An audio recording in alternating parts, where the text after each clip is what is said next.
Hello mga moms! For today's video, eto nga, Lunes na naman! Nakshuta! Charis! Nakarating na nga kami sa school at ito rin ang unang araw ng feeding program. Sa part na to, sabi ko kay Gasi, kuhanin niya yung notebook niya dahil nga mamaya merong ididikit si teacher para sa kanilang lesson. O diba, hindi na nahihiya si Gasi ngayon, nakaka-move on na siya. Actually, pinapaliwanag dyan ni teacher na gagawin na nga ang unang araw ng feeding program. Pero sa araw na to, konti lang silang pumasok. Pag Lunes kasi makakatamad talagang tikdo, kaya matamad la rin nga, no? Iilan nga lang silang pumasok dyan, nakala nga namin talagang hindi napapasok yung iba. Nasa 4 pa nga lang sila dyan, pero past 12 na.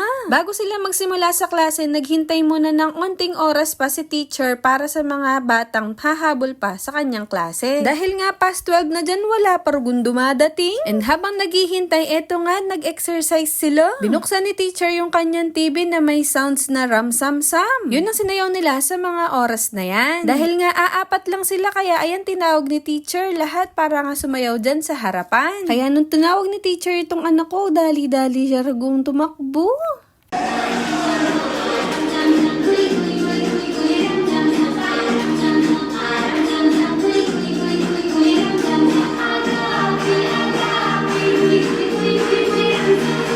O diba, ang laki na ng pinagbago ni Gasi. Ngayon, nakikisayaw na siya kasama ng mga kaklase niya. Tapos eto nga si Ate Tin, nagre-ready na siya para sa lulutuin na adobo. Every meal po o every day na nagluluto sila, mga nanay po ang gumagawa nito. Siyempre, walang time si teacher sa pagluluto dahil ngayong mga alaga niya po, gumipanumbok tala. Charis! Siyempre, eto nga, nakikisingit lang tayo dito. Nakshuta. For the sake of vlog, nakikisahop-sahop tamong. Charis! Nagulat kayo, Meron din po sariling kusina itong daycare center. At syempre, yung gasol po dyan, share po ang mga magulang dyan. Yung pagkain lang po yung libre. Tapos eto nga, dumating na yung cook namin. Hello po, Ate Tin. Mag-ready na kayo ka nang magluto ka niyan. Adobo sa itlog po ang menu ngayon. Kaya hindi masyadong marekado ang lulutuin ngayon. Okay na yun para mas mabilis din silang makakain. Eto nga't bumalik na ako dito sa classroom. Actually, yung kusina dyan lang naman sa likod ng blackboard yun. Nilip ko ulit kung anong ginagawa nila.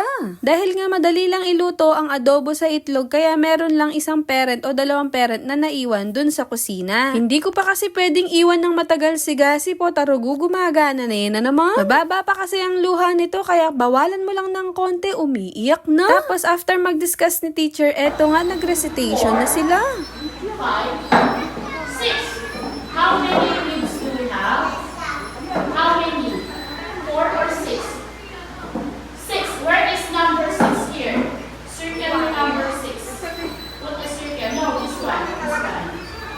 Oh, circle with 6. O diba, nakasagot yung anak ko, ang galing naman. Pagkatapos nga doon, bumalik ulit ako dito sa kusina. Eto nga't nagluluto na sila. Sinisimulan na nga balatan itong itlog, kaya eto nga ang cook namin. Ang galing naman talagang magbalat. Iba talagang humawak ng itlog ang mga nanay, diba, Ate Christine? Charis! Siyempre, dahil nga siya yung chef namin, eto nga, tignan nyo, meron pa siyang paganong-ganong nalalaman. Tapos eto nga, parang mapapalaban sa pagluluto. Siyempre, hindi na niya pinatagal, nagsimula na siyang magsutay ng bawang. Kaya lang nung napansin niya, parang konti lang daw yung mantika na nailagay, kaya yan maglalagay daw ulit siya. Pero panoorin niyo siyang mabuti para siyang nag-uurasyon dyan. Charis!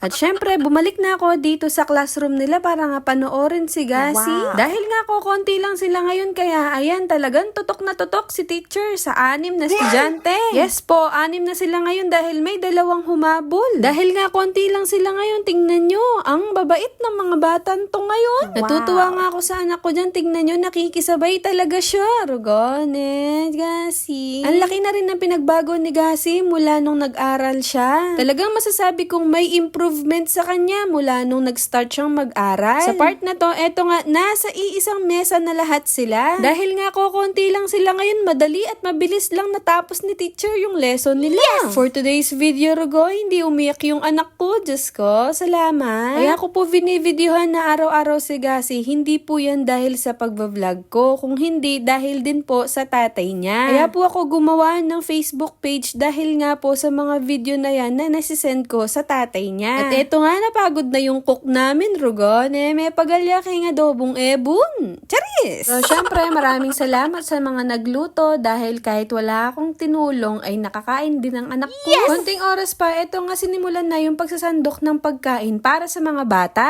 Huwag po kayong mag-alala, malinis po ng pagkakaluto ang pagkain. Syempre, no, mga anak namin yung kakain niya. At eto nga, nagsisimula na Rugo silang kumain. Nagdala ko ng sapin sa dibdib si Gasi para nga hindi madumihan yung damit niya dahil puti yung kanyang damit. Syempre, no, adobo ang ulam nila po, tarugo, mandikit kang kayang malan, king kasakit mamipi. Iisang mesa na rin sila para nga matuto silang kumain na mag-isa at may kasama. Dahil itong anak ko na iinggit nga, eto nagsubo na nga siya mag-isa kaya lang mainit kaya ayun, no, nainitan yung kanyang dila.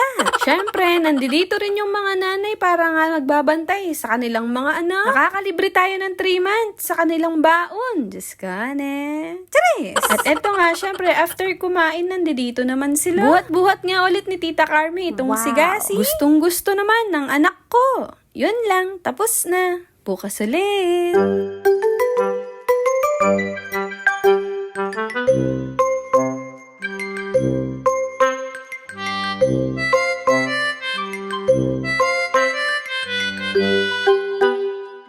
Thank you.